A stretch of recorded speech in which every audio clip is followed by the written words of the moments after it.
Hi, இன்றைக்கி வீடு கட்டலாம் சீரீஸில் டே 10 என்னடா குத்திட்டு இருக்காங்க அப்படின்னு பார்த்தீங்கன்னா, நம்ம பில்லர் போடுறதுக்கான ஃபஸ்ட்டு ஸ்டெப்பு 4 ஓட்டை போடுறது. ஸோ நம்ம மாடியில் ஒரு குழி பண்ணியிருந்தோம் இல்லையா, அதில் 4 ஓட்டையை போடுறாங்க. அதில் இந்த சொல்யூஷனை இங்கே இருக்கிற இந்த பவுடரில் மிக்ஸ் பண்ண கொஞ்ச நேரத்தில் ஒரு 2 மினிட்ஸ்லேயே அப்படியே அது அவ்வளோ சாலிடாக மாறிடுது. இதை பாருங்கள், எப்படி உடச்சா எப்படி இருக்குது பாருங்கள். இதை அந்த 4 ஓட்டைக்குள்ளே இன்ஜெக்ட் பண்ண போகிறாங்க. இன்ஜெக்ட் பண்ணி இந்த கம்பி இருக்குது பாருங்கள், நேற்று கட்டின கம்பி, அதை எடுத்து அதில் சொருகிடுறாங்க. ஸோ அது க்ரிப்பாக பிடிச்சிக்கும். இதான் ஏஏசி பிளாக்.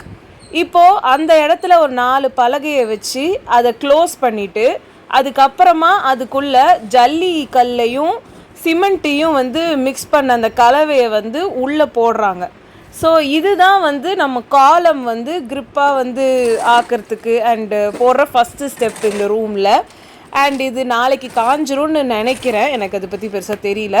பட் இதுதான் இந்த ரூமில் பண்ண ஃபர்ஸ்ட் சேஞ்ச். இது வரைக்கும் எல்லாத்தையும் இடித்து போட்டு எல்லாம் பண்ணியிருந்தோம். இப்போ புது ரூம் கட்டுறதுக்கான முதல் அஸ்திவாரமாக இதுதான் இருக்குது. ஸோ இதை தான் ஃபஸ்ட்டு பண்ணியிருக்கோம். இது ஒன்றும் இல்லை, இந்த மாதிரி 3 பண்ணியிருக்காங்க. ஸோ மீதி என்னெல்லாம் பண்ணுறாங்க அப்படின்றத நாளைக்கு பார்க்கலாம். இந்த சீரீஸில் வேறு எதுனா ஆட் பண்ணோன்னா அதை நீங்கள் கமெண்ட் செக்ஷனில் சொல்லுங்கள். அண்ட் நெக்ஸ்ட் என்ன நடக்குதுன்ற அப்டேட்டோடு உங்களை நான் நாளைக்கு சந்திக்கிறேன். ஸோ அது வரைக்கும் பாய்.